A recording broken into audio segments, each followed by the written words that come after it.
good morning. For today is magluluto tayo ng adobong manok. Ayan. Ito ang mga recipe natin. Bawang, sibuyas, kamatis, and then paminta at daon ng laurel, and syempre hindi mawawala yung potato, di ba? At yung magic syrup, ito pala.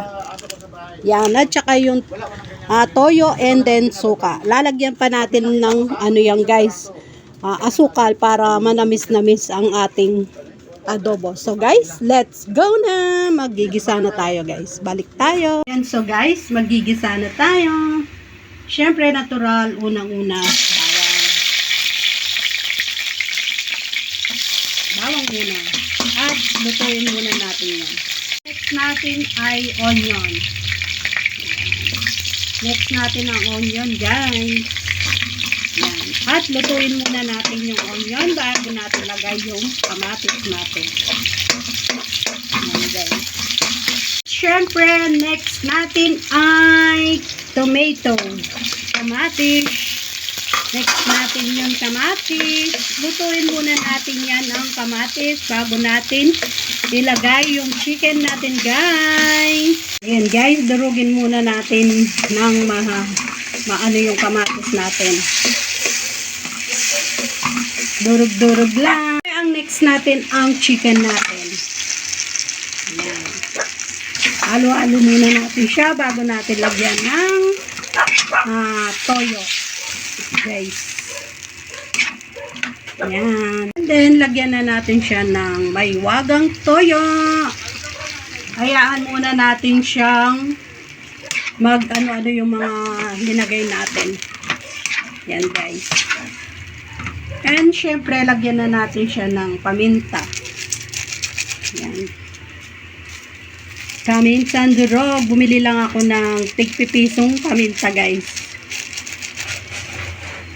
Yan. And then, alo natin siya. And, hayaan muna natin siya guys na para sumitsip yung mga pantimpla natin. So guys, babay muna. Tignan natin siya. Wow! Wow na wow!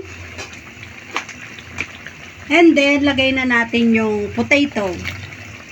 Para sabay-sabay silang lumambot. Yan guys.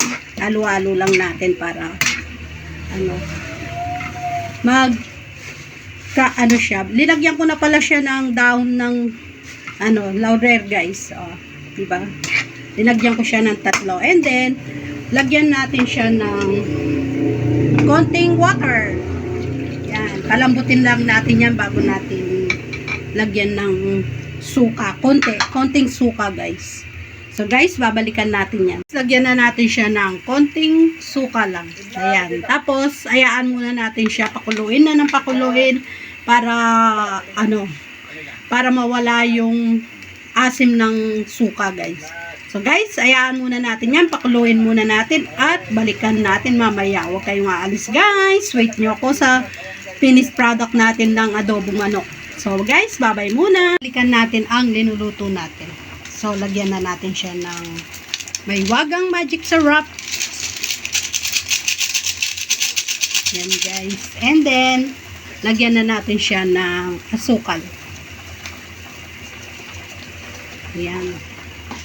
At, syempre, alu-aluin natin siya. Yan. And then, ayaan na natin siyang matuyo yung sabaw natin. Patuyuin muna natin yung sabaw. Yung masarap yung sabaw niya guys. So guys, balikan natin yan. Guys, ito na ang ating nilulutong adobong manok. Ayan guys. Patuyo na siya ng patuyo. Malambot na yung potato natin. So guys, pwede na to. Masarap kasing may sabaw-sabaw. Lalong-lalo na maulan today guys. Ayan. Ayan ang ulam natin for today is adobong manok. Ayan. So guys, thank you for watching. Bye and God bless you to all. Bye-bye.